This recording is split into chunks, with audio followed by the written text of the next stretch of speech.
Hello, Livingston, and welcome to the third in a three-part series on the topic of mental health here in Livingston Education. I'm Mike Raymer, and we have a special program today. With me are guest panelists from #SameHere, the global mental health movement, founder Eric Kussin, Author Alliance Director Jason Shapiro, and Psych Alliance and STARR Director Dr. Andrew Pleener. Eric, Jason, Dr. Pleener, thanks so much for being with us. How are you doing today? Awesome. Great. Thanks, Mike. Thanks for having us. Great to have you.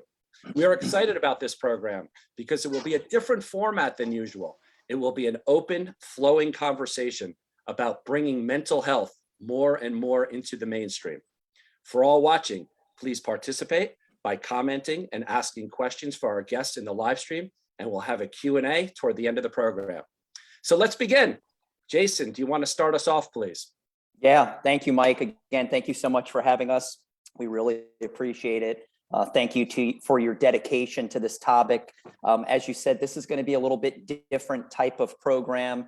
We're really going to get into resources and education and tangible things that viewers can do to make a difference in the mental health space.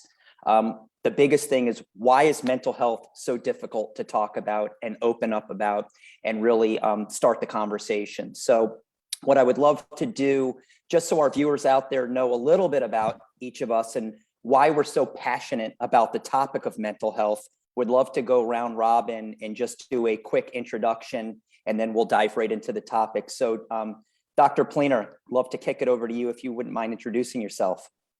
Thank you, Jason. I'm Dr. Pleener. I'm an integrative psychiatrist. I'm the founder and director of the SameHere Psych and STARR Alliances within the overall SameHere global mental health movement. The mission as an integrative provider is to get beyond just simply recognizing symptoms and learning how to diagnose, but instead understanding the mind-body connection, how stress and trauma from challenges that every single one of us on this planet goes through, how does that actually physically impact our neurobiology? How does that lead to inflammation in our cells and changes to nerves in our body that disrupt the way we think, feel, function, and perform? And how do we start correcting that using a gym for the brain approach? The STARR Alliance is made up of leaders of modalities way beyond medication management and traditional talk therapy alone. And then the Psych Alliance is the largest network of integrative mental health providers. We have a directory all throughout the United States that's growing. And the mission being is to create awareness of this mind-body connection in all the different ways we can get to the source proactively. Great. Thanks, Andrew. Eric. Sure. Hi, everyone. My name is Eric Kussin. Mental health, though it's written on my shirt, I realized it this morning when I picked out a green shirt, was not on my radar screen for most of my life up until the age of 35. I was a professional sports executive. It started at the NBA league office and worked for a number of NBA, WNBA, and then NHL teams. And kind of what felt like came out of nowhere, though looking back on it, certainly wasn't, was a mental health crash that put me on the sidelines, unable to function for 2.5 years. I kind of call myself modern medicine's guinea pig.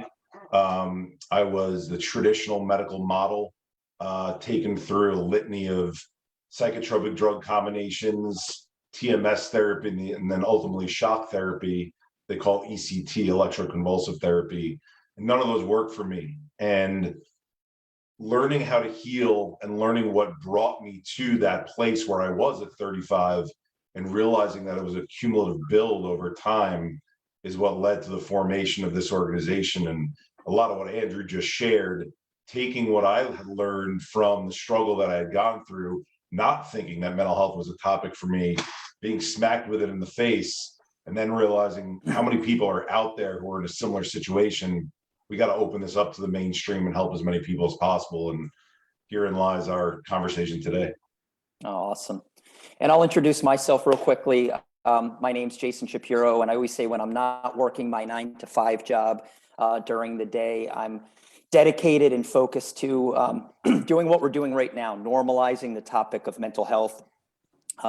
Making it just as common to speak about as we do our physical health. Those that know me know that I'm an author.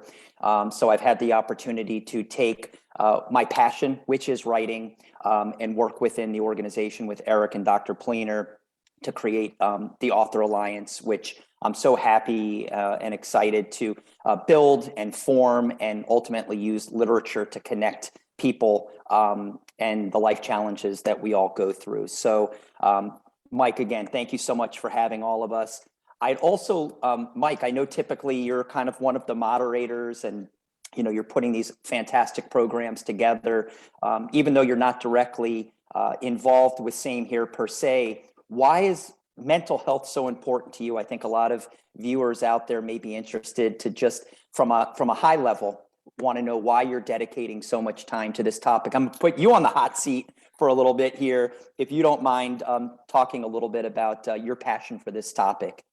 Yeah, no, I appreciate that, Jason. I am a big believer that our physical and mental health is the underpinning for life and success and growth, knowledge. And I grew up, my mom was the power of positive thinking type person. So I think that when we're in the right place mentally, that many great things can come. And I try over time to infuse my children with that sort of spirit and thinking. And I think more and more we're seeing it come into the mainstream, but I'd like to see it even more. It should be an equal balance, physical and mental health. And we're seeing that into our schools in movements like we're discussing here and bringing this topic into the mainstream. I just think it's healthy for society. Yeah, no, I agree. And I think we're going to speak a little bit today about why each of us really are so drawn. Eric spoke a little bit about his story. I think we've all got a story and a reason in regards to why this topic is so important to us. But, just to frame up again, this is going to be we're kind of calling it a Sunday coffee talk, right? There's no screenshots, there's no documents we're showing. We're going to just talk about this topic and really, why is this such a difficult topic still in the year 2022? We see things in the media. There's just so many different, I call it kind of like a spider web of things that we see on a day-to-day basis, but it continues to be a topic that is somewhat swept under the rug. So, I'll kick it back to Dr. Pleener and we can kind of just dive into this.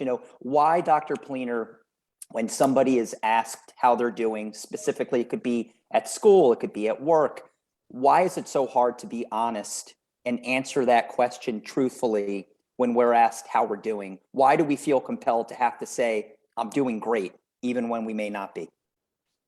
Thank you, Jason. It's an interesting question. I think when it comes to mental health in 2022, mental health has become synonymous with mental illness. There's been a lot of movements and campaigns trying to combat stigma. And there's really a core value to want to belong and feel connected that really goes back as early as childhood. And that's on a neurobiological basis. If you take an object and you put it in a child's hand and you put your hand out and you point to that object, that child will literally take that object out of their hand and give it to yours, not because they understood the commands on an infancy level, because they want to lock eyes and they want to get this feeling of being connected. Our brain doesn't have a delete button, and we end up going through challenges in life as we age. We know what it's like to get rejected from family or not get picked for a sports team or not feel accepted in schools. And at some point, just as powerful as this feeling of connection is, it's equally devastating to have this feeling of rejection and disconnect. And it leads to a lot of struggles and worrying about opening up and being honest.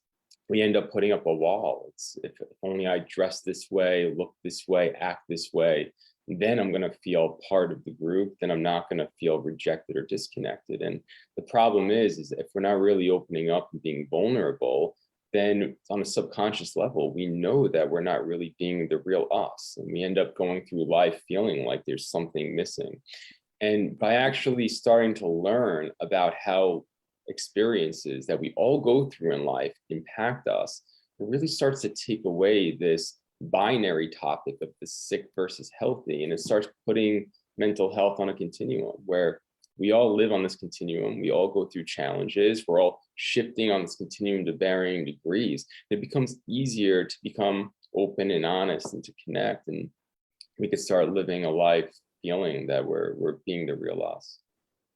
Yeah. Question for you all, and Jason, Eric, Dr. Pleener, it gets to the heart of this, right? Why has it been so challenging for so many to talk about mental health and the stigma associated with it? I know it's a big, broad topic, but what are your thoughts on that? Eric, curious in your understanding and founding this. It's interesting because my issue wasn't talking about it, but then I had to go back and look at why that was the case to try and open up this conversation. So Andrew touched on it a little bit, but I'll dive a little bit more into kind of the pop culture and also the attempts at trying to open up the conversation.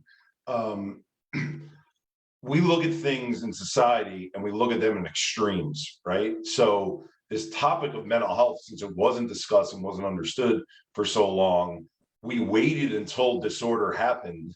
And then when that person is placed in that disorder bucket and given a label, and if you go back to modern psychiatry and the use of the DSM-5, which is Diagnostic Manual of Disorders, if you get a blood test for something that's physical health like cancer, you either have it or you don't.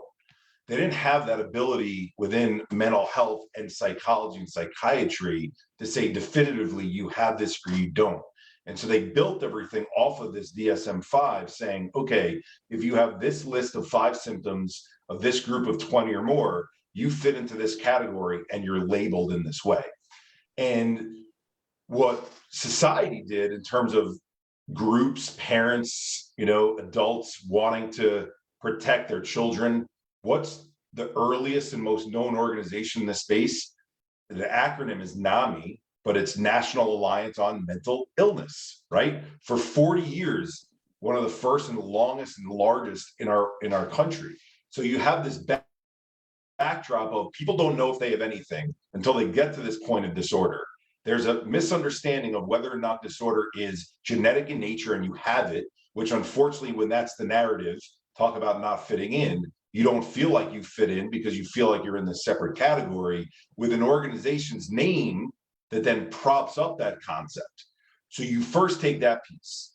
Then you get to the age of, communication with social media and with news stations getting more popular and cable stations fragmenting and there being so many options and looking for eyeballs, is they had to promote what the erratic behavior was still to this day. And when I say promote, I meant that term. I don't mean that lightly in terms of that's what news stations do. That they're media and promotion vehicles. And so we get the farthest end of the spectrum version of the story. And that farthest end of the spectrum version of the story label combined with what the erratic behavior is, add this all up together now. The understanding is this thing right here. Imagine this didn't say mental, it said physical health. Think about how different people's feelings are to this phrase just by changing that one word, even though it's still both health, right? Again, it just happens that I wore this shirt. It's a nice thing. It's just soft cotton. It's nice, comfortable. But so this backdrop of what we're going into now, the positive person in me says, okay, we missed the front from a marketing standpoint. We wanted to protect the people who are on that far end of the spectrum. And by doing so, we left out the rest of society and it became these two groups. The skeptical person in me says, we do have pretty large industries in this country. Those large industries make a lot of money off of products being sold, pills and apps. And when we make people feel like they're alone in one group, as opposed to a collective part of an overall group, when you feel alone, that's when you feel like you need that help of that pill, that product, that app to make me better, because I'm the only one who understands what I'm going through and no one else does. So I think that, and then you could dive and we'd be on this call forever just talking about why are the challenges opening up about mental health, but there's a history there. And that history, by the way, goes all the way back into the Middle Ages, when they would drill people's heads with holes, trying to drain out the demons that are inside of them if there was something wrong with their brain, right? So you got a long history of what's wrong with that person, put them in a category. That's what mental health is. No, it's not, but that's what it's been for so long. Yeah, no, it's a great explanation. And, one thing that we're going to try to do here, Mike, and I know Dr. Pleener and Eric, this is kind of the mission of what we do, is to normalize this topic, because mental health impacts all of us. We've all got a story as to why, again, this topic for me, it has to do with losing my childhood best friend. He took his own life back in 2005. I have a brother that has struggled with severe mental health issues from the time he was little. We all have a reason. So, Dr. Pleener, I'd love to, because I think before we can dive into resources and things people can do and get involved and make a big difference, it's important to understand this whole 5 and 5 kind of mentality. And I know you talk a lot about the analogy around our physical health and when we go to a gym, but could you maybe speak a little bit so the viewers really get a sense of comfort and understanding that, there is more, like Eric was saying, outside of just these 2 modalities, which we always have been told and taught, is medication and talk therapy. So maybe if you could speak a little bit on continuing to normalize the topic, but also kind of understanding out there that there's options for anybody right now that may be struggling or going through something in their life.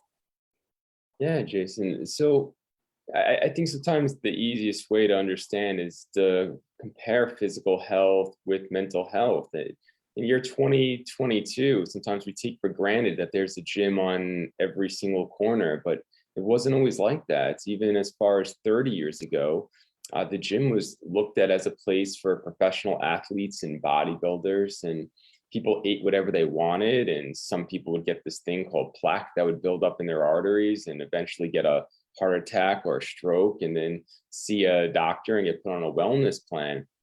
And at somewhere along the way, there was a paradigm shift where we started to learn the science behind what sedentary lifestyle and fast food does in terms of plaque building up in the arteries and many different muscles atrophying. And now people learn about how to be resilient and proactive and work on their physical health, regardless of whether or not they have physical health disorder. It's not something that's only being worked on if you're part of a group that has ALS or heart disease or stroke. You're learning the science, and there's gyms on every corner. And within the gyms, we're learning about many different modalities, whether it's treadmills and ellipticals and triceps and biceps. And now we're even learning about organic. And within the grocery stores, there's organic sections and USDA certified organic sections.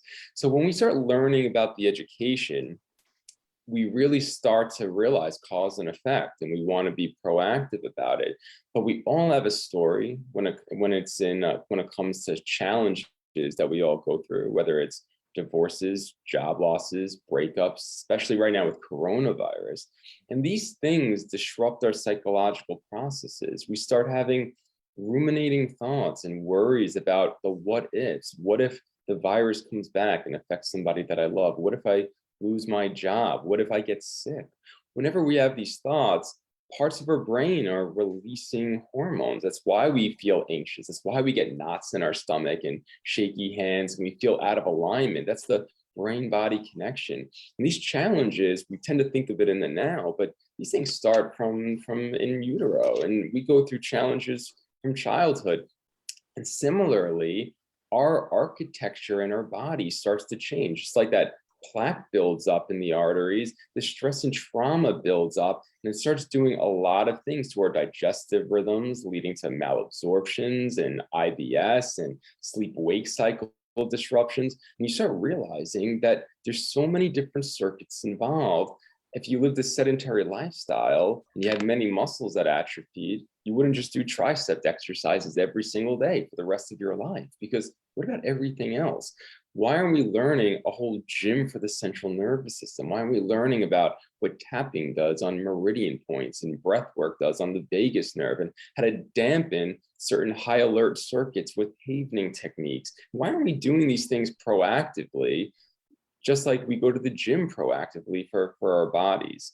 So yeah, I think that, you know, understanding the life events and how it impacts us and how we could start to learn these tools. We refer to this gym for the brain as STARR exercises, stands for stress and trauma, active release and rewiring. But just like you have many different options for the body, many different options exist for the central nervous system. Many are different, some are the same, but I might get bored of doing push-ups and you might get bored of doing bench press, and we want to change things up a little bit. So it's about learning the science and how to heal proactively. I want to bring up a topic Jason mentioned. It's a 5 and 5 statistic and what he means by that. And then also Dr. Pleener said everyone has a story, right? Of course, for many, these are private thoughts and private. So it's that challenge, let's say contradiction, or in terms of discussing and being open with it, but at the same time maintaining privacy. So Jason, talk to that. You alluded to it, but the 5 and 5 statistic, what did you mean by that? You're on mute, Jake.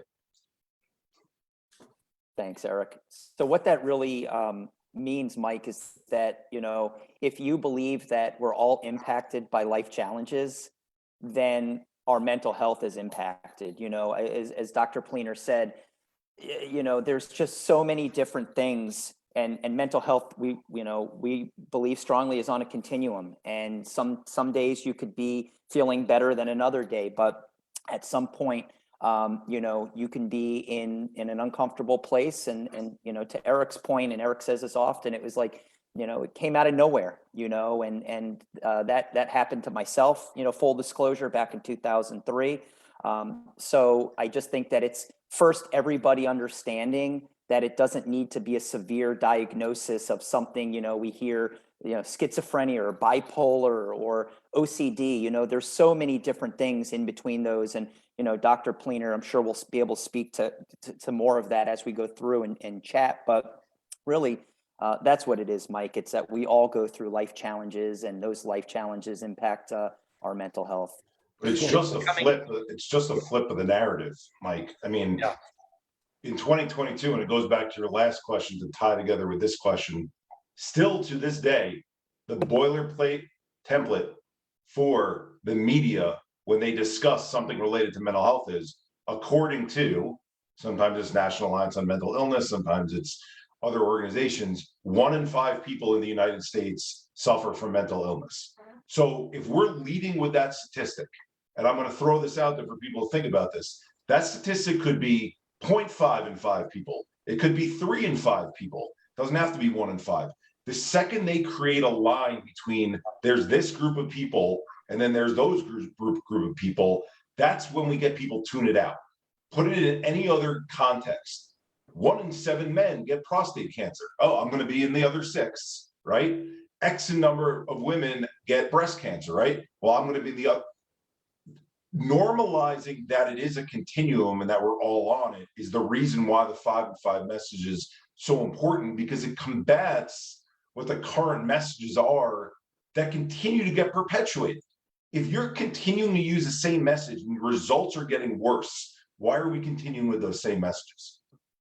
And you're doing such incredible work, Eric, with the hashtag Same Here movement, and you're bringing to light and a lot of work with celebrities and sports stars, which are helping elevate this conversation throughout society. Could you talk to us a bit about that? Some of the work that you've done regarding some of those high profile names that have gone through some of these issues and bring them to the light. For sure. I mean, you know, when I went through my issue challenge, that 2.5 years, and by the way, I'm going to be going through those issue challenges my entire life. I think we all do. I just, the height of what I had gone through at that point. What I looked at from a celebrity standpoint, it was 2017. And this was before the whole royal fallout, right? With all the controversy going on when Prince Harry was the most beloved person on the planet. And I think still in many circles is, right? It's half and half. But he had shared pretty vulnerably his story and how it was related to the loss of his mother at such a young age on such a public stage. He talked about the therapy that he went through for it. And then I looked at the statistics in the UK, and they're at 2 years in a row, 30-year high in suicides, one after the other, right? And so what that said to me was, we could get LeBron James here in the US, who, by the way, doesn't have as much of a buzz here in the US as Prince Harry does in the Commonwealth countries. So we could get him to open up in the most vulnerable way possible. We're not going to make the change that we need by there being one major celebrity that does this. We need people holding hands together and continuing to talk about a message in a similar way.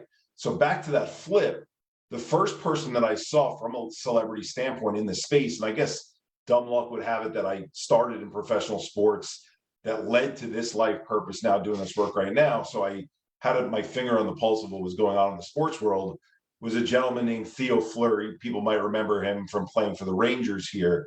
But Theo was sharing a story at a very different angle than all these other people who were early adopters. Early adopters were Brandon Marshall, who talked about his borderline personality as an example, or Ron Artest, who talked about going to his psychiatrist, right now, Meta World Peace. Theo's story was, I was raped over 150 times by my male coach when I was 16 years old on my way going to the NHL. He took advantage of me because he told me that was my only path towards the NHL was through him. I know I had to abide by what he told me. My father was an addicted gambler, and I came home every day afraid that we were going to lose the house because he was constantly putting his wage on any game coming up. That led to then me drinking, drugging, alcohol, and sexing my way through my 15-year NHL career, losing the $50 million that I made. Sorry to be graphic, but with a gun in my mouth, ready to end it when my career was over. And something came over me that said, I've never quit anything before in my life. Now I need to go on this healing path and journey and find a path towards recovery. And when you hear that story, how many more people can relate to sexual abuse? How many more people can relate to having a father who's addicted to something, whether it's gambling? How many people can relate to having a father that you come in and there's a volatile situation in the household? You're engaging more people when you're sharing the story of how we got there than Theo Fleury going up there and going, my name is Theo Fleury and I suffer from chronic PTSD, right? And so what the movement started with in terms of going after sports figures first was the Shamika Holtz-Claws in the WNBA and the Keith Bullocks in the NFL and the Jimmy Conrads in the MLS. Some people might remember Shep Messing from back in the day from playing with Pele, the goaltender for the New York team here. It was bringing together an alliance of people who it wasn't about their ego and about selling a product. And when it is about an ego and selling a product, if you want to read through the BS, the name of their foundation is named after themselves instead of named after something aspirational. And in every single article, they're talking about an app that they're endorsing. We wanted people together who said, enough is enough. I'm going to share my divorce, job loss, breakup, verbal abuse, sexual abuse, bullying, cyberbullying, loss of loved one at a young age story to show how that impacted my brain health. And if I lead with that, and we all lead with that, and we all show we're all connected in some way, that will change the narrative by threading that together. So that's been our mission for the last 4 years, is bringing these people. It's not only people with platforms, but obviously certainly that gives us a loud microphone to be able to speak from and share. That's what this story is about. That's why it's 5 and 5, because it's not about my disorder label. And Some of the top. Go ahead, Dr. Pleener. Sorry. Yeah. Yeah, I was just gonna say, just to add off of that. I mean, when you start breaking us down and you start realizing that, yeah, the outcomes might be different, the way they manifest might be different person to person, but we're all human beings with similar neural circuits that are impacted from these life challenges, that we could relate to each other more than we realize. And if we start coming together and realizing that there is this whole continuum and we're all on it and we all have it. And we can start opening up about the challenges and learning the biology. And it doesn't put us into one category that you're either in this category or you're not. We start becoming more comfortable opening up about this, and we start feeling more comfortable learning. If you were to go to a dentist, for example, and they were to look into your mouth and say, do you have periodontal disease or not? Okay, your gums are red, you're having some teeth decay, but you don't have periodontal disease yet. Keep doing every single thing that there is, and then come back when you have this. If you started to associate this periodontal disease with dental health, you might not want to tell anybody that there's anything going on at all related to your teeth, because that might lead to some catastrophic surgery that you have. So we have to start realizing how this really operates. That's why everybody's so excited to talk about physical health in 2022, no matter where you are on that physical health continuum. Yeah, there's two, and I got the comments up too, Mike, on my phone over No, here on the Jason, side. we're on the same thing. I would just want to Yeah. take the opportunity to thank our viewers, some watching: Andrea Wasserman, Dee Dee Pulver, Lori Stein, Lena Milner, and Alana Kipnis. Thank you all and everyone else watching. Yes, Jason. Yeah, thanks, Mike. You know, I definitely there's two topics as I read the comments. You know, Dr. Pleener, Eric, I'd love, you know, to talk more. I think it's so important. For me personally, if there's one message I want viewers to leave with, is there's more modalities that we can do out there. And I mentioned this before, outside of just medication and talk therapy. I think growing up as a child, I think back, I'm an 80s kid. And, you know, even my friends, my challenges, it was always, you know, if we went to go see a therapist or a psychiatrist or a mental health professional, you know, it was like coming out with the notepad, writing out the potential prescription, or it was going to talk to somebody, especially as a child. So I'd love to talk a little bit more about STARR exercises, you know, between Eric and Andrew, because I want people to have takeaways from here. I want them to have tangible things that they can go back with and start practicing and doing. And then the other thing, I know people in Livingston and around the country are passionate, as well as schools. You know, people, what can schools do? What is their role? You know, how much is put on them? I believe it's a shared partnership between parents and the schools. So those are two big topics that I'd love to kind of branch into. But Eric or Dr. Pleener, STARR exercises, you mentioned them before. What more can we tell the viewers out there about them and how beneficial they are to their mental health? Dr. Pleener, please define STARR again for our viewers, what the acronym means. Yeah, so STARR is an acronym based in science. It stands for stress and trauma, the things that build up in our nervous system when we go through these challenges, active release and rewiring exercises. And the A for active is because you have to actively engage in these modalities. You can't just sit around waiting for that magic bullet pill to kick in like so many of us actually do. So these are modalities that you have to actively engage in to get that stress out of our system, rewire the neural connections, and enhance the way we feel. When we grow up, you know, and this will build and allow Dr. Pleener to go deeper into the science of various modalities, obviously in a 30-minute period, difficult to go through all of them, but at least whet the appetite to get there. You know, we grow up and we get strep throat, bronchitis, pneumonia as kids. And I'm sure most people can relate to this. We go to the family doctor and the doctor gives us this magic pill called an antibiotic. And sometimes it tastes like bubble gum if we get the liquid form of it. And then our parents say, lay in bed, curl up with a blanket, get the chicken soup, get the tea, watch TV, sleep. You're going to sweat off the fever and you're going to feel better in a couple of days. And that happens, right? So we're indoctrinated into this system where when we don't feel right, what are the symptoms of mental health? It's often malaise and cognitive fog and fatigue and feeling like there's a lead blanket on us. Guess what that feels eerily similar to?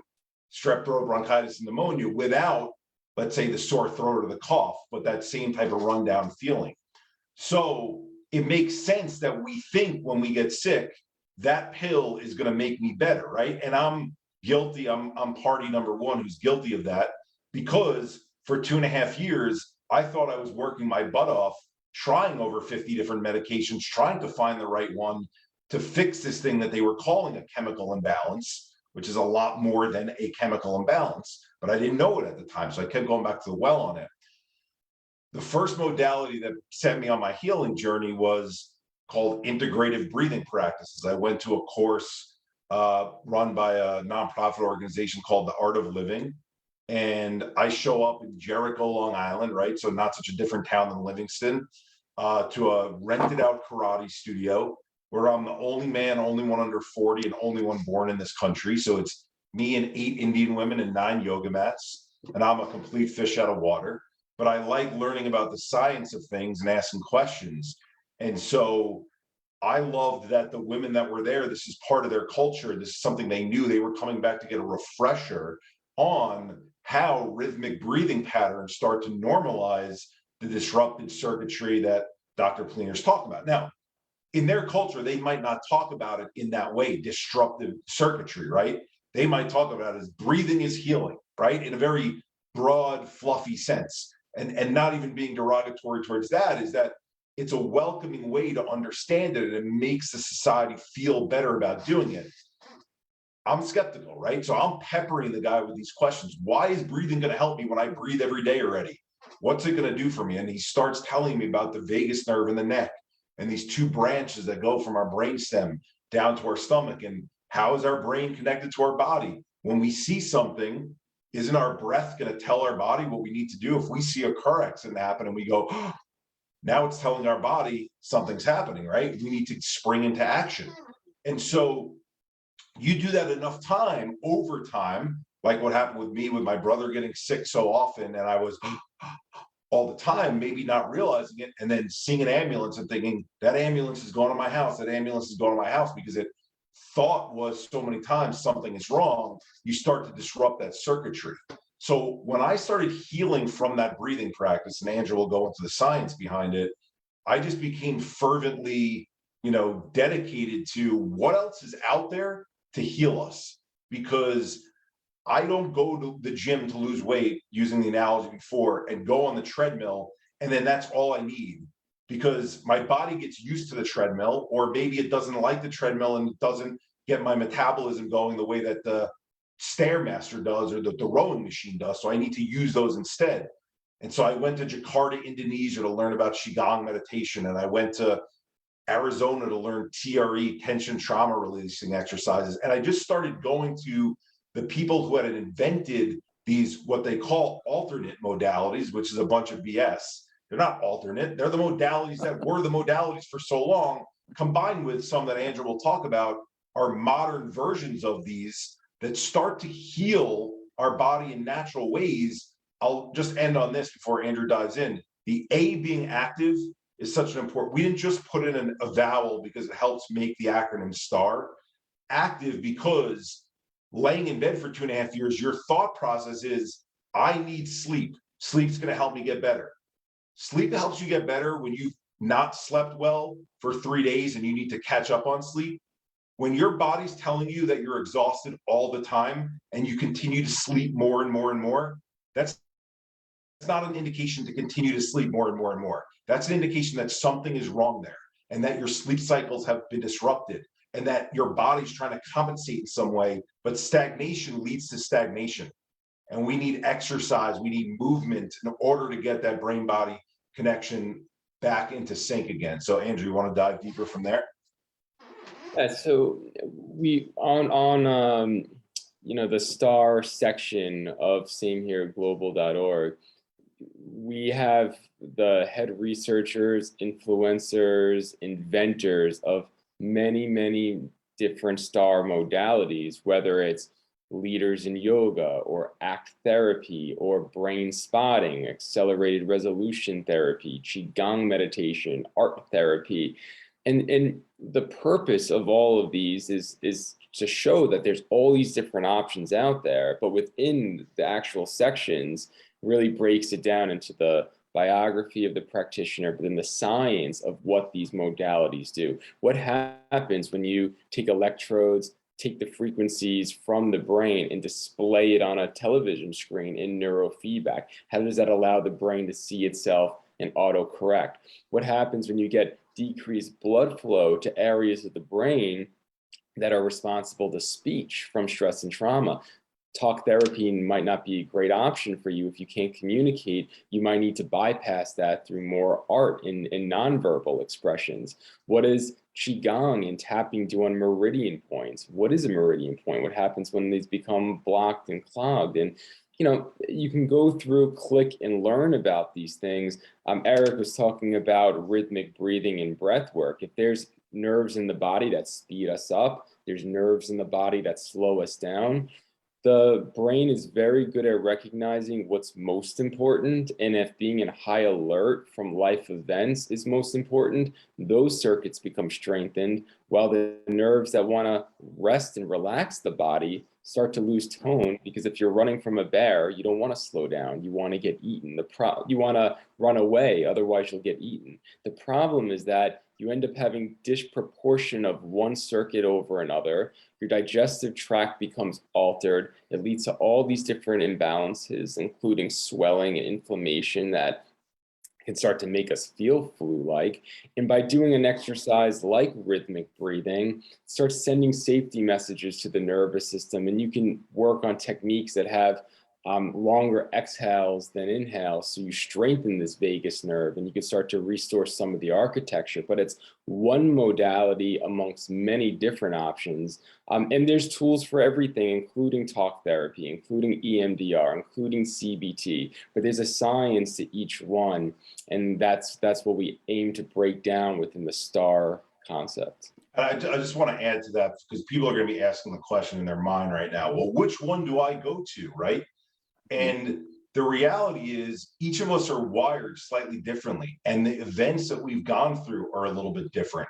And so when we're feeling this disruption, it's hard to know exactly what to go to. The listing of the 30 different exercises, let's say, that we have, and that's only because that's what we've connected with. There's another 30 beyond that, and then there's another 30 beyond that. There's not one that's better than the other. The key is trying them, sticking with them, understanding I didn't get to this place overnight, so I'm not going to get out of this overnight, and sticking with it. That breathing practice that I did, I'm fortunate they kept us in an accountability partner group where we had to check in with each other every day, saying that we did the practice for 45 minutes. It took me a good 30 days until the light switch went on. And then all of a sudden I started feeling this thing called better. But I think we don't go on the treadmill, start running, and then want to lose weight and say, oh my God, after 3 days, because I ran so hard, I lost 20 pounds. That would be amazing. That's not what happens. Yeah. Same thing with this brain-body connection. It's repetitively doing these over and over again and not getting discouraged because it doesn't fix us right away. Like we're shown in a commercial that you go from a sad face to a happy face 15 seconds into a 30-second commercial by popping a pill. There is no silver bullet. And the only way to do this is to work on ourselves the way we work on our body. Yeah, I mean, you just hit on so many great things, Eric, in regards to, I think the comparison needs to go back to our mental health. As you said, it takes work, it takes discipline. And, for the parents out there, and I'd love to open it up to everybody, but, I speak to my daughter all the time, right? And there's people watching. I say, to my children, you have to work on your mental health. Try breathing, try doing these different things.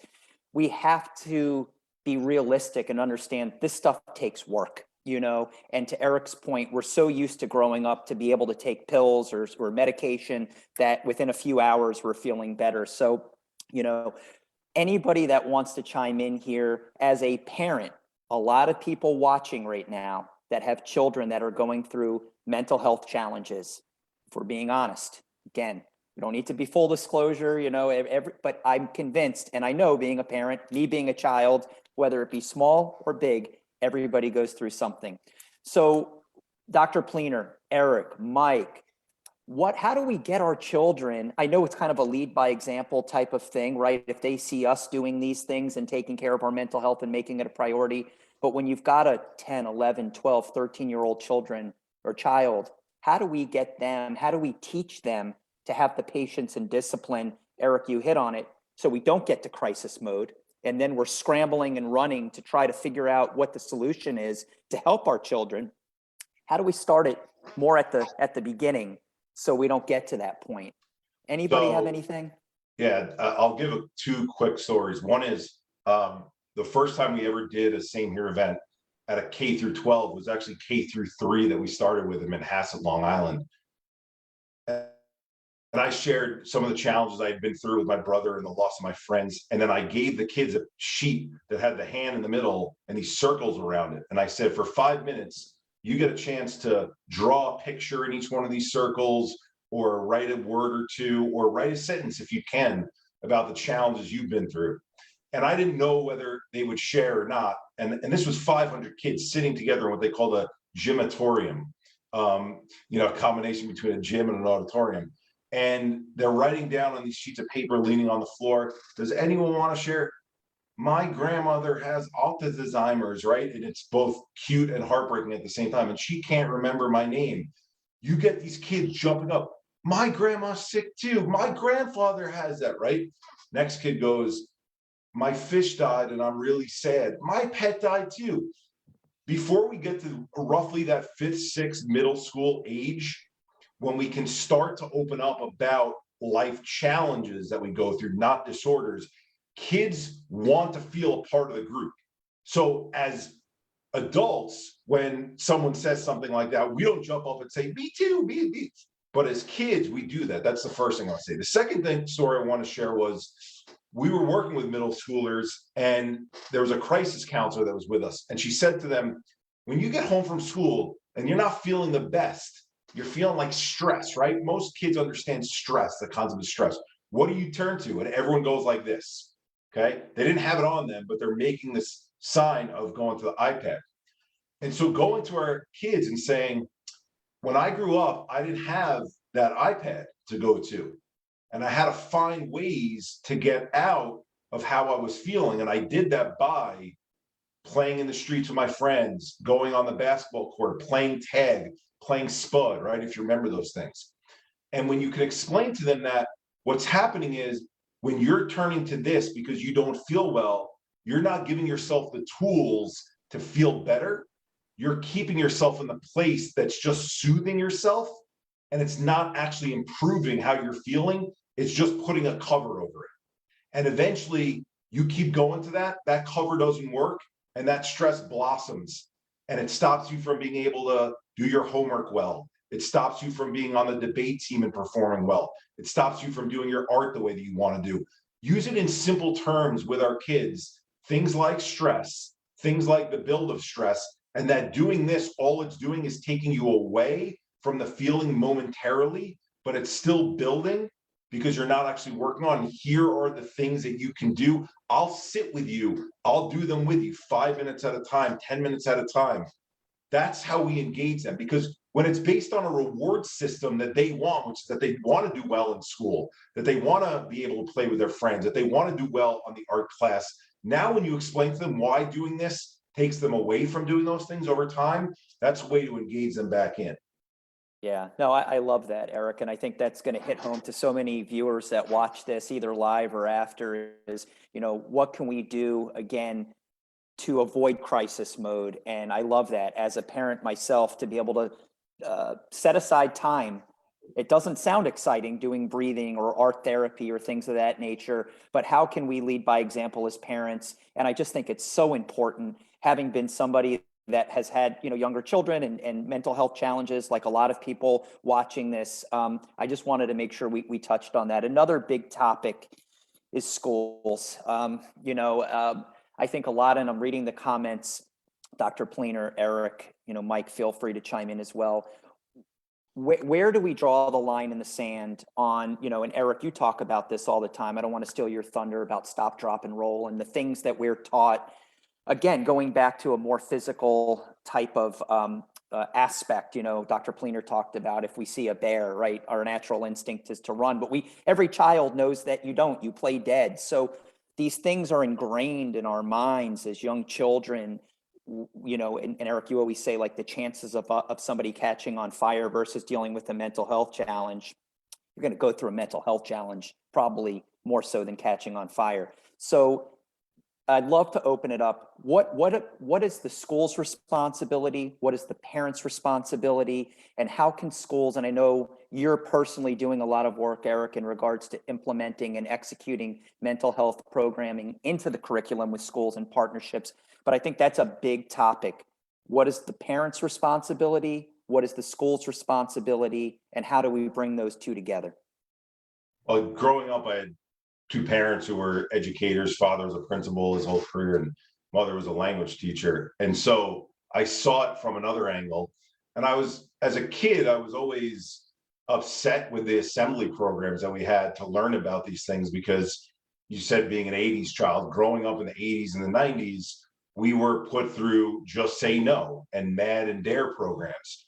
And I think they were, well-intentioned, but we learned what an amphetamine was what an upper, what a downer was. We learned that someone could get into a car accident and you'd see the car accident outside of the school, but we didn't learn why people turn to drugs. So the second you do that and you're teaching just about the drug itself and just about the end result, you've now talk about being exclusionary. The kids who are doing drugs might be listening. The kids who haven't tried it yet, or drugs are never for me. Like, this topic isn't one. They didn't explain that, hey, there's this thing called emotional pain and suffering, that when in a social setting, you're handed this thing called a drug. Hey, for the kids now, remember that soothing you were doing by doing the iPad? That's what the drug is doing for you. And then not in a healthy way. It's actually making things worse, right? So what I noticed when I went into schools, having that as a backdrop and wanted to change the way that things were, is even the best solutions that were out there were curriculum in a box combined with a single speaker. So it's like, let's get a speaker who does an assembly program to introduce this concept that we're going to be doing SEL, social emotional learning, and then let's put the curriculum in during health class, or if we're lucky, a couple of sessions that happen during other classes. To me, that doesn't change culture, right? That just checks the box on things. And most of the curriculum was based off of things that Dr. Pleener was mentioning earlier. It was based off of a diagnostic model, right? How do we identify symptoms in each other? How do we look for crisis situations in each other? The way that the speeches were coming in that one speech for school, someone would come in and tell their story, and their story would be about addiction or bipolar, and they wouldn't connect the dots on how it applies to all of us, right? So I think the responsibility for schools, and I'm not saying there's a ton of programs out there like this, and it's been very rewarding. Like, I just got back, you guys heard from South Carolina, to be able to do these things all over the country, but it's got to be culture change in these ways. It's got to be assembly programs, plural. It's got to start with parents and teachers first. And knowing and starting with parents and teachers before you get to students, you're going to have teachers who do not buy in, no matter how great the program is. Because a lot of teachers, two reasons. One, I'm teaching math, I'm teaching science. That's what I'm here for. There's a learning loss that just happened. We need to make it up. My kids need to get good grades. That's what their focus is. Number two is, when you start to shine the light as a school collectively on the challenges we all face, guess who starts to look at the mirror, and they don't like the discomfort of that, right? So you're going to get pushback from teachers. You have to know that as a school. If you know that as a school, you know that as a group of administrators, you don't not do programming because you're getting pushback from the loudest voices of your teachers saying, we don't need this stuff. We've got so many subjects we need to teach. I can promise you, a kid's brain who's on fire cannot learn the trigonometry you're trying to teach or the Kennedy assassination that you're trying to teach about if their brain is on fire. And we look at kids and we say, well, that's the kid who's jumping off the wall and is all so active. They're the ones who's got the problem. They can't learn. No, many of those kids who are sitting in that class who look like they're paying attention, their brain is going, why did my parents fight earlier this morning? Are they going to get a divorce? Why am I going to go on the schoolyard and get bullied later? Oh my God, it feels better to cut myself than it does to feel the pain that I'm feeling. I can't wait to get home and start doing that. These are the things going through the minds of the very kids that you're looking at that you think are staring and paying attention in class. Those are the things running through their minds when we don't let the air out of this and have these discussions and open up. So it's assembly programs, multiple, starting with parents and teachers. It's student-led mental health clubs so that there's a groundswell from within. It's creating a brand, right? We just came back from Maudlin, Mavs Matter, right? They use their mascot to build an internal brand around it. It's professional development courses like suicide prevention, which we can certainly talk about, like the power of vulnerability. And then it's technologies that allow students, teachers, school professionals to connect and not have to answer, how are you doing, with a, I'm okay, I'm all right, or here's the way in which the teacher is observing a child is acting. No, let's find out from the child directly by giving them options to choose from. When you give students options to choose from of how they're feeling, they're more likely to give you that response and understand it's related to an event that's going on in their life, and not, I'm Jason, the messed up kid, because I'm just this thing called messed up. So I know there was a lot, right? And I know, I'm sorry that I gave so much. I wanted to get as much of it out there as possible, but there's so much change that needs to take place. And as you can tell, I'm passionate about it. That's just one area of focus. And we're not near there. Jason, you could talk about your experience in Florida right now with the number of hours given, and the number of hours given, could they get done what we just described? Yeah. I know we're moving along fast, but yeah, Eric, important.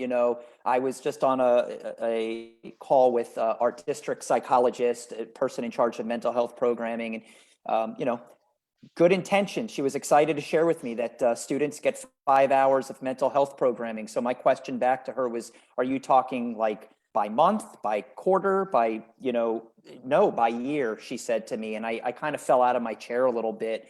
Eric, I know, unfortunately, you've heard that time and time again, because when I said it to you, you were kind of used to hearing that. And it sounds like that's across the country.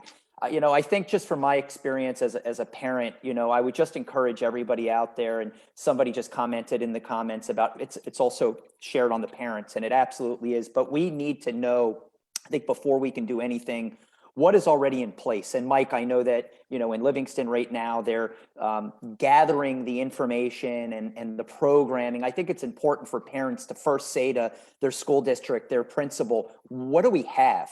Can you give me a list? Can you itemize the mental health curriculum that is currently in place? Then I think the second thing is, can we quantify it as being effective? And then I think we need to work together with our Board of Ed members, our district leaders, and that's what I'm trying to do now down here in Florida. Parents, I would encourage you out there. It's taken me 6 months to have a meeting with one of our Board of Ed members. But once I broke through there, let me tell you, she got me with the right people. She rallied behind me. So you got to be the squeaky wheel. And I think as a parent, we try to do everything we can to set our children up academically. Eric, you hit it. You hit it. I mean, you just can't perform at your highest level academically if you're going through all these life challenges. And Dr. Pleener, I see you saying, kind of agreeing, yes. What else can you add from your standpoint before we kind of move in and start to kind of wrap stuff up with what Eric said? I think everybody has been spot on. And one of the key takeaways is that you can't heal from distraction and avoiding. One thing that I wanted to add in when Eric was talking about the iPads and the phones, sometimes when we're going through these life events and challenges and we start to want to not feel that way, I think we're all a little egocentric to some degree. We're going to gravitate towards what makes us feel better. We're going to avoid what makes us feel worse. And we have all these different technologies to escape. And just because we're distracting and escaping doesn't mean we're actually working on healing. It continues to build up and build up over time, and it's just going to get much more intense. And we let it build to the point where it's a serious issue. And then you can't even escape anymore from it. Secondly, that's why it's important to start educating these concepts with not just the students, but with the parents, with the teachers. Start educating and tracking mental health for all, being able to understand what is actually happening biologically, what are the modalities that we could do to heal. But secondly, even when just talking about the iPads and the screens, the brain has a really good way of understanding what's important and what's not important, and it adapts. When we're going to grocery stores every single day. We're not noticing all the different aisles and the glares and the sounds. Our brain tunes that all out. But if you were to sit sedentary in your house for years and then go to a grocery store, it's overwhelming. The brain does not know how to process all of that. You pick up on everything, you're hypersensitive, and not wanting to feel that way, your instinct is to let me isolate even more. When we're on the screens and we're getting used to looking in this focal point, the brain, it becomes more difficult to start to expand our perception outward.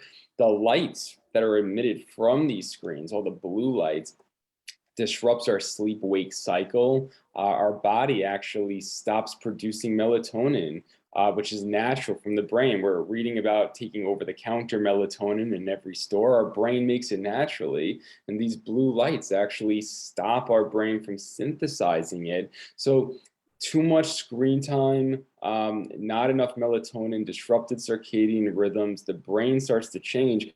And one thing that's not talked about enough is that we don't blink as much when we're on these computers. Our blink reflex actually is reduced by half, and you need to blink in order to lubricate your eyes with tears. Tears helps light bend. So when light is not bending properly, you get all these ocular muscle issues that are linked to chronic fatigue syndrome and malaise and brain fog and tiredness.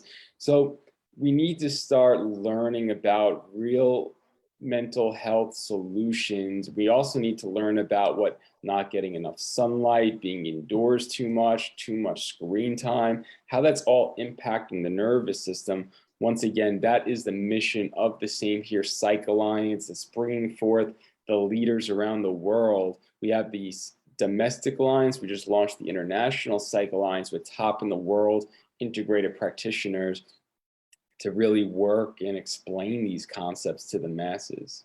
Jason, Eric, Dr. Pleener, thank you so much. This is super enlightening. We're touching on such important points. And I, for one, believe, and those who know me well, there should be an equal balance with physical and mental. I also think there should be an equal balance in our schools and at home. And it comes down to, as we parents, many of us know, listening to our children, being open and accepting when they come to us, having that open relationship, that they feel comfortable, that we won't necessarily judge them, and developing our kids that way and accepting them for who they are. Before we get into our questions, and thank you so much for all the viewers, for all the questions, we're gonna get to them. I want to welcome our guest cameo, Alana Kipnis. Hi, Alana, good morning. How are you? Good, how are you? Great for being with us. Thank you for having me. Yeah, super to have you. Super. Tell us, you have goings on, yes? Big event coming. I'm actually reading a lot of the comments as well, and I just wanted to, parlay into that. We are trying to work with the district and the children and the adults, and that has been kind of our goal all along. Eric started this back in 2017 when we met him. My daughter had an event back in 2019 in Livingston for the first time. And our goal at that point was to continue to move forward and do one almost yearly. And unfortunately, due to the pandemic, we were not allowed to. So we are back on track. April 26th at 6:30 at the Cedar Hill Country Club. It is open to all. It is not, members only. It is welcoming. There are no tickets. You feel free to come. We're encouraging you to bring teens, young kids. I was asked a question the other day, how young is too young? That's a parent's decision. And the goal is to really hopefully open it up so that everybody's okay to bring younger and, make it part of the norm from the very beginning, and adults as well. And so the goal is to make it an open conversation for everybody. Eric will be there. Mike Sweetney will be there. He's now a new native to Livingston, former NBA player. I think Darren Revel will be there, and hopefully Jason will be there as well. So we would love to have everyone. And tell us again the date and the time. And you mentioned Eric will be there and some of the local celebrities and sports stars. What's the timing again? So it's 6:30 at on 4/26. So it's Tuesday. 6th at 6:30 at Cedar Hill Country Club. Super. Is there a Yeah. cover charge? Cover charge? No, I said nothing. I mean, we have a website. If you would like to donate, it's up to you. That is, I'll put the link out later again. But that is really, the goal is not so much about the money and the tickets. The goal is to open up the communication and make it normalized, as everybody said, 5 and 5. So, and it was very powerful beforehand and very moving and beyond my expectations. So I'm hoping for the same thing again.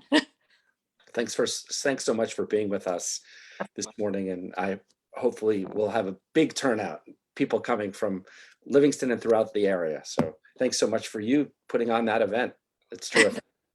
And Eric, you'll be there? You're coming in?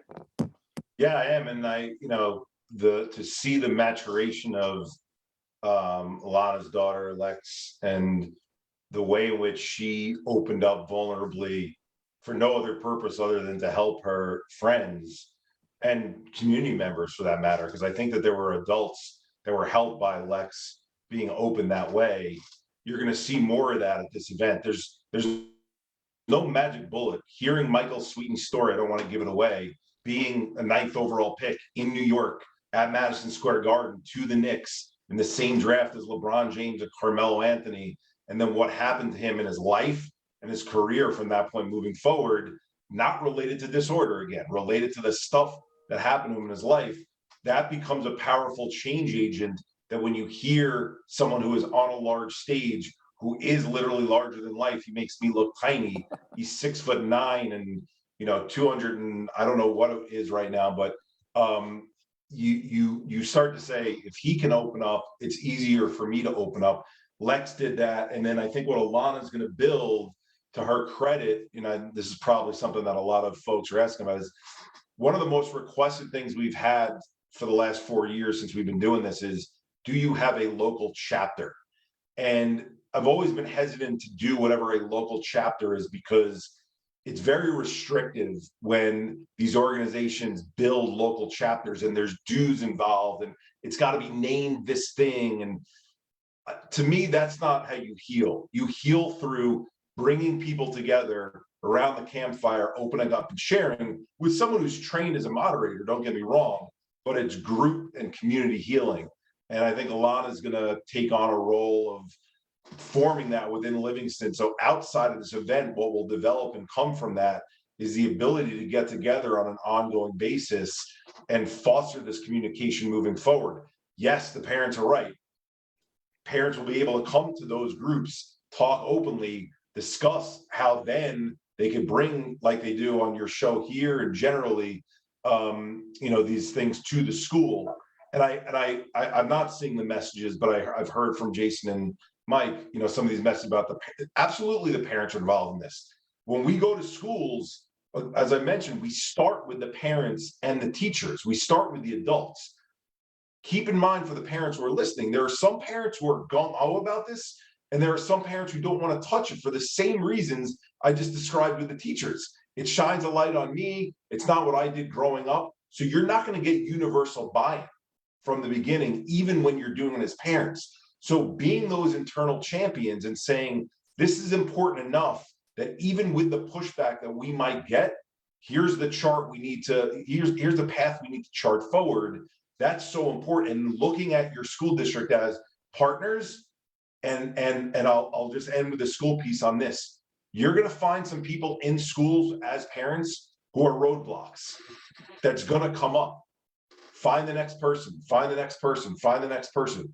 There's going to be someone at your school. It could be an 8th grade English teacher who happens to do yoga on the side and believes in this thing called working on ourselves. And that person then becomes a squeaky wheel internally at your school that eventually gets this thing going. So don't assume because at the top of the pyramid somewhere, you hit a roadblock. Okay, it's over and done with. We can't do this. Find who that internal champion is, partner with them, and figure out the best ways to keep chiseling away at it. Thanks so much, Eric. Guys, we have about 5 to 10 more minutes. Alana, hang out. Stay with us if you like. It would be great. So let's get to some of the questions. Thank you all for watching, the viewers out there in Livingston. Some of the questions for the panelists.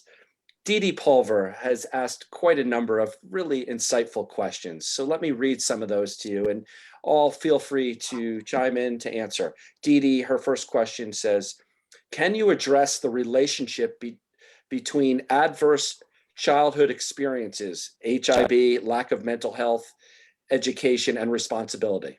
Big question, and you could all look online, perhaps answer that. But let me ask another. Whose responsibility is the mental health well-being of children? So we touched on that, right? The relationship between our schools and our parents. Hold that. Dee Dee's asked quite a number of questions, and we necessarily may not have the time here, but if you check it out online and can answer. She also asked, can you talk about dignity in mental health, well-being, and the difference between respect and dignity? Again, a big topic. So those are three of the questions. She's an avid participant. We thank you, Dee Dee, so much. Anyone want to tackle one or two of those, or all of them? I'll start on the adverse childhood experiences, the ACE.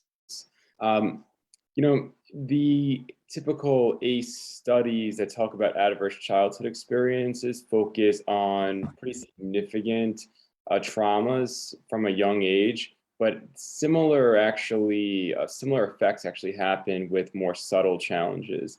For example, you could be walking on the street, a car comes crashing up on the curb as you're walking. It doesn't actually hit you, doesn't hit anybody, and then swerves back onto the street. Now your brain has stored this event in your brain, and every time you're now walking on the sidewalk, you're always having automatic background subconscious thoughts. Are you safe? And you're feeling a little bit less safe. And remember, if you're face to face with a lion, and you're starting to have anxiety and your heart rate is going up and ruminating thoughts and adrenaline through the veins, it could be a hologram and you would still get that effect. All that's happening is your brain is taking in this information, you're generating a stressful thought.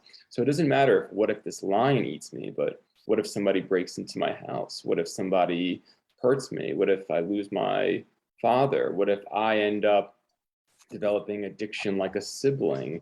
And when we're having those subtle, stressful, ongoing thoughts, because the challenges at a young age change the way we perceive ourselves and perceive the world around us, then we're more likely to start producing the hormones that get the body in a state of high alert: adrenalines, norepinephrines, cortisol levels. That's going to cause your brain patterns to go faster because you have to think quicker. That's ruminating thoughts. Do I make a left? Do I make a right? How do I escape? Our digestive tract starts to slow down. Our breathing gets faster. Our heart rate goes up.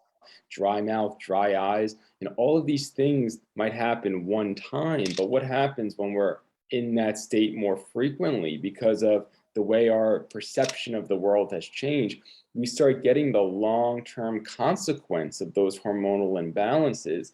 It might start with increase in blood pressure. It might lead to muscles chronically being locked in all the time, because when you're mad, we make a fist, but long-term of that pain, if you're making a fist long enough, it hurts. The brain has to start producing endogenous opioids to get rid of the pain. We might start feeling numb.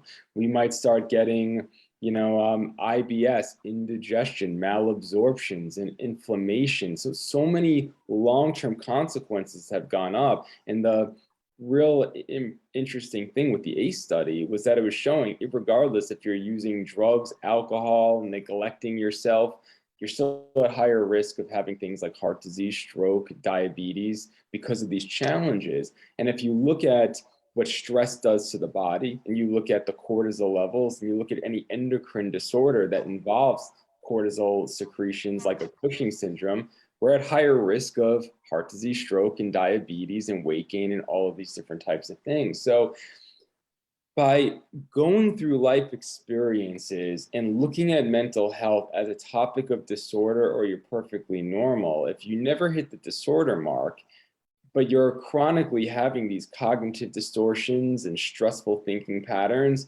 day after day after day, you might not hit the point of disorder. You might hit the point of brain fog, malaise, lack of clarity of thoughts, missing free throw shots, reading your email 7 times in a row before you're making sense of it, having this risk of medical conditions.